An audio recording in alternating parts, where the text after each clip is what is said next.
A'udzu billahi minasyaitonir rajim. Bismillahirrahmanirrahim. Assalamualaikum warahmatullahi wabarakatuh. Alhamdulillah. Assalatu wassalamu ala Rasulillah Muhammad ibni Abdullah wa ala alihi wa sahbihi wa mawala. Asyhadu an la ilaha illallah wa asyhadu anna Muhammadan abduhu wa rasuluhu la nabiyya wa la rasula ba'da. Baiklah, pada hari ini pertama-tama kita bersyukur kepada Allah Subhanahu wa taala karena sampai hari ini kita diberikan kekuatan, diberikan kemudahan, diberikan berbagai macam nikmat sehingga kita bisa melanjutkan proses aktivitas kita dalam kehidupan sehari-hari, dan senantiasa kita bersolawat kepada Rasulullah Muhammad sallallahu alaihi wasallam dengan senantiasa kita mengucapkan Allahumma salli ala sayyidina Muhammad wa ala ali sayyidina Muhammad. Pada kesempatan yang berbahagia ini, saya akan memberikan sebuah video pembelajaran terkait dengan bab 5 dalam materi Quran Hadis kelas 11 MA Misra Arafah, yang terkait dengan kewajiban menuntut ilmu. Bagaimana perintah menuntut ilmu itu datang dari ayat Al-Quran, kemudian bagaimana hadis Nabi Muhammad SAW memberitakan tentang kewajiban-kewajiban kita sebagai seorang muslim, baik laki-laki maupun perempuan, untuk menuntut ilmu.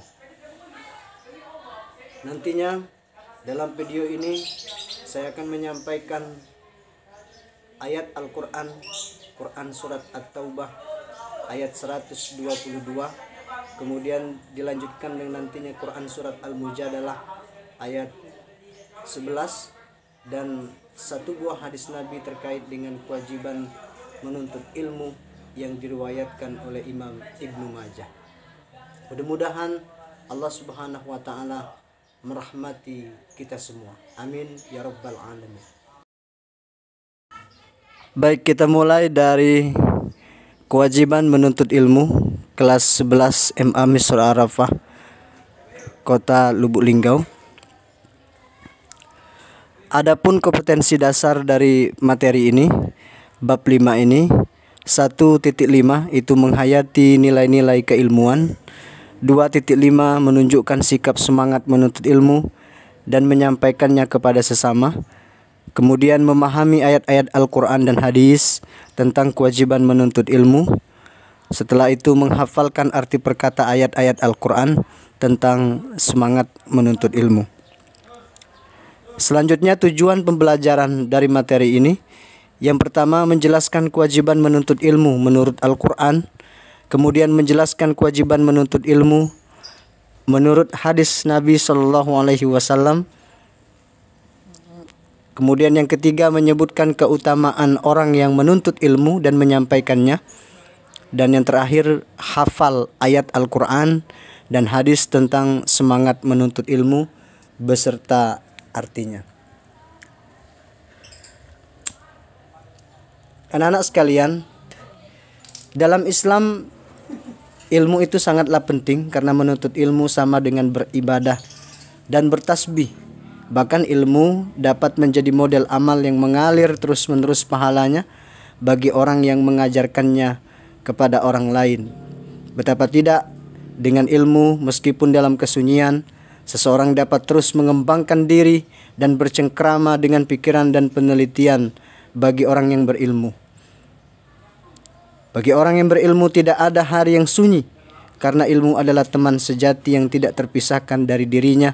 Dengan ilmu manusia menjadi mulia, kemuliaan manusia terletak pada ilmu dan ketakwaannya. Rasulullah bersabda, "Idza matal insan in qata'a amaluhu illa min thalathin." Apabila salah seorang manusia meninggal dunia, terputus amalnya kecuali 3 perkara, dan di antara yang 3 itu adalah ilmin yuntafa'u bihi, yaitu ilmu yang bermanfaat. Terkait dengan perintah menuntut ilmu dalam ayat Al-Quran, Allah berfirman dalam Quran surat At-Taubah ayat 122. A'udzubillahi minasyaitonirrajim. Bismillahirrahmanirrahim. Wa ma kanal mu'minuna liyanfiru kaffah falawla nafaru min kulli firqatin minhum ta'ifah liyatafaqahu fid din wal yunziru qaumahum idza raja'u ilaihim la'allahum yahzarun. Dan tidak sepatutnya orang-orang mukmin itu semuanya pergi ke medan perang.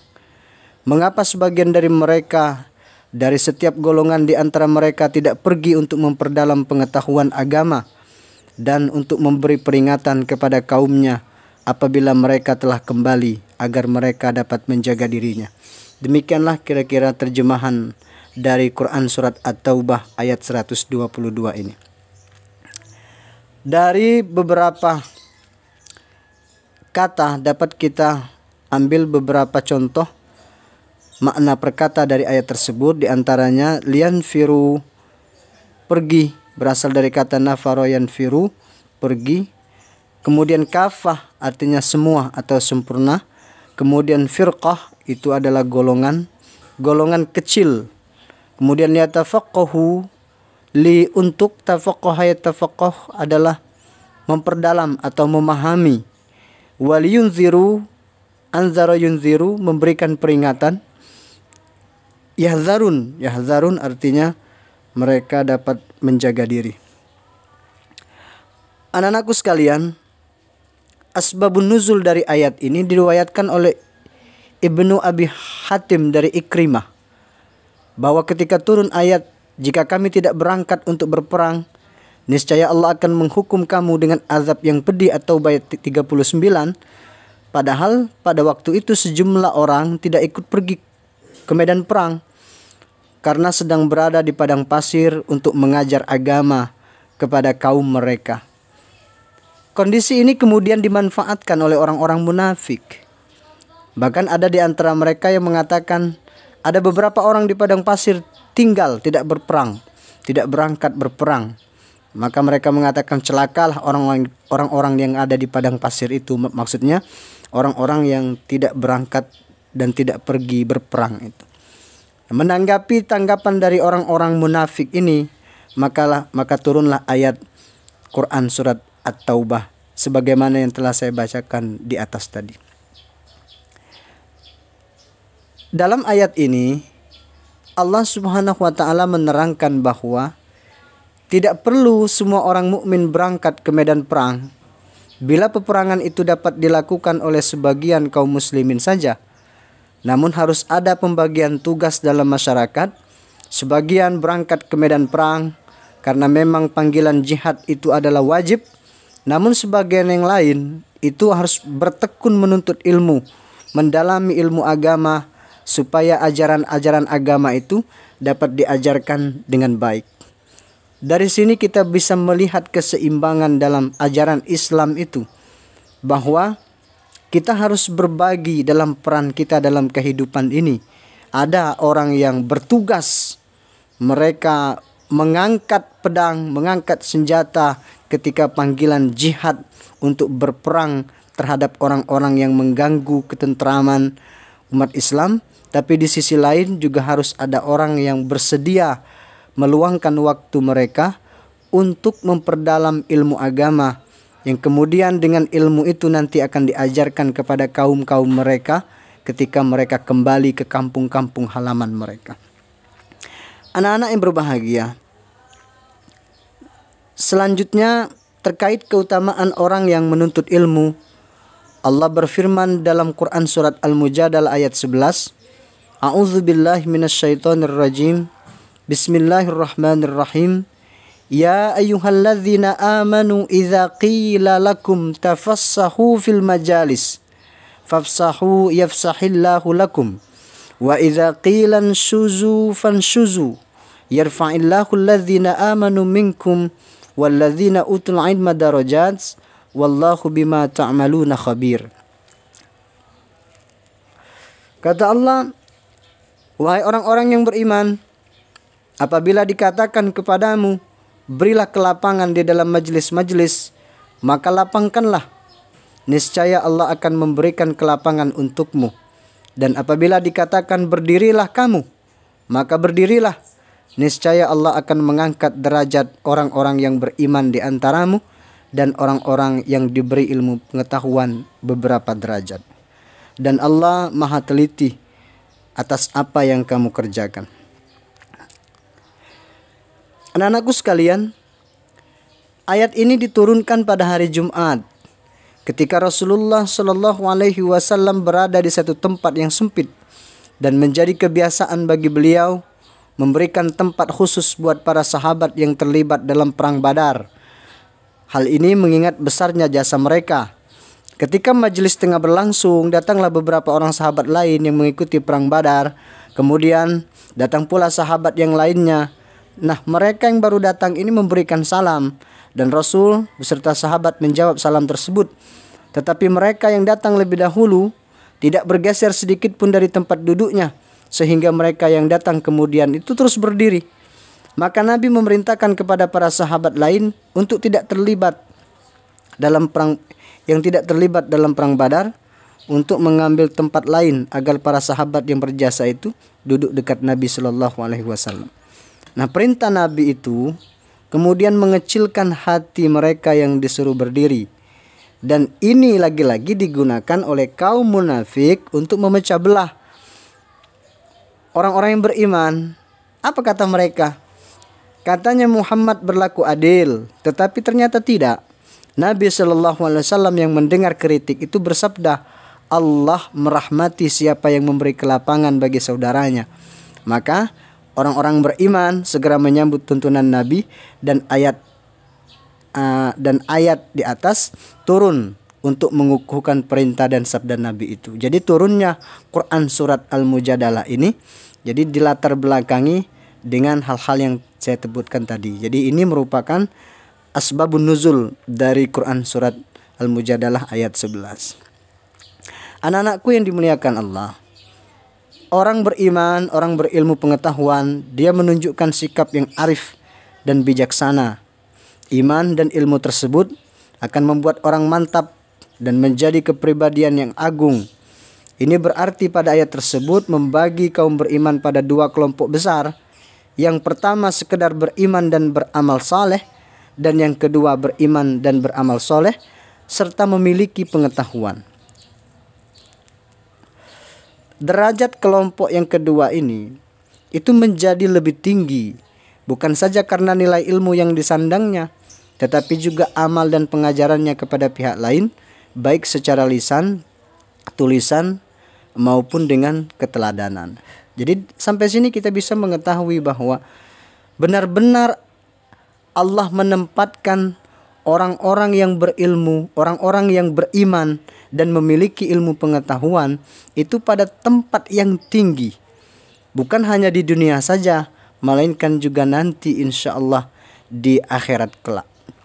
Hal ini dibuktikan dengan begitu banyaknya hadis-hadis Nabi, ayat-ayat Al-Quran yang menjunjung tinggi nilai-nilai keilmuan dan menjunjung tinggi orang-orang yang beriman dan memiliki pengetahuan. Anak-anakku yang berbahagia, selanjutnya terkait dengan kewajiban menuntut ilmu, Rasulullah Shallallahu Alaihi Wasallam dalam hadis dari Anas bin Malik yang diriwayatkan oleh Imam Ibnu Majah,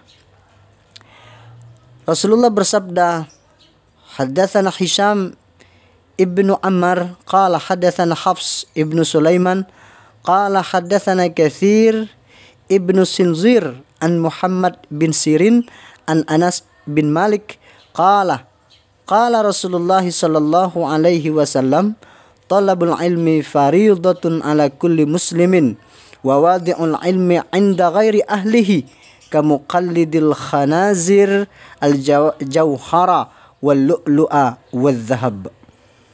Jadi telah bercerita kepada kami Hisham bin Ammar dari Hafs bin Sulaiman, dari Katsir bin Sinzir, dari Muhammad bin Sirin, dari Anas bin Malik yang berkata Rasulullah telah bersabda, menuntut ilmu adalah kewajiban bagi setiap muslim dan menempatkan ilmu kepada yang bukan ahlinya bagaikan memakaikan intan permata dan emas kepada khinzir, kepada binatang babi.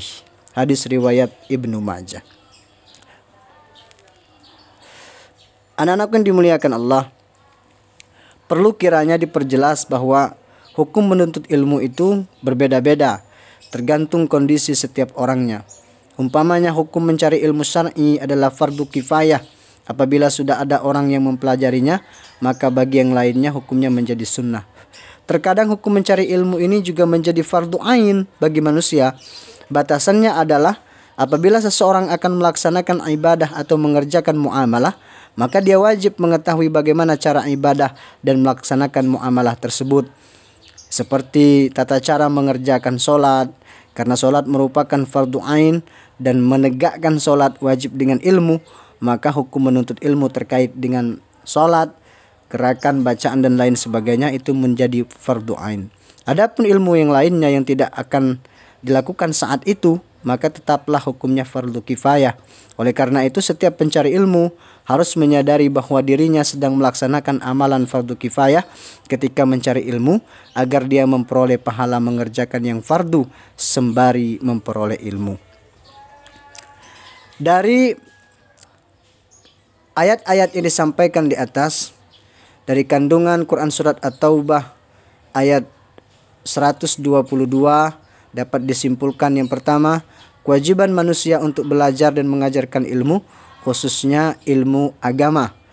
Kemudian di sana juga terdapat anjuran tegas untuk kaum muslimin agar sebagian dari mereka memperdalam agama dan pentingnya mencari ilmu dan juga mengamalkannya. Sementara kandungan Quran Surat Al-Mujadalah ayat 11 meliputi perintah untuk beretika dalam menghadiri sebuah majelis, terutama majelis ilmu, kemudian keutamaan orang yang beriman dan berilmu atas yang lainnya. Demikianlah video ini saya sampaikan sebagai media pembelajaran, sebagai sumber bahan ajar. Mudah-mudahan Allah Subhanahu wa taala merahmati kita semua, dan mudah-mudahan apa yang saya sampaikan ini walaupun singkat bermanfaat baik di dunia maupun di akhirat.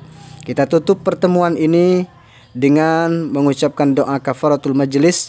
Subhanakallahumma wa bihamdika asyhadu an la ilaha illa anta astaghfiruka wa atubu ilaik. Demikian, assalamualaikum warahmatullahi wabarakatuh.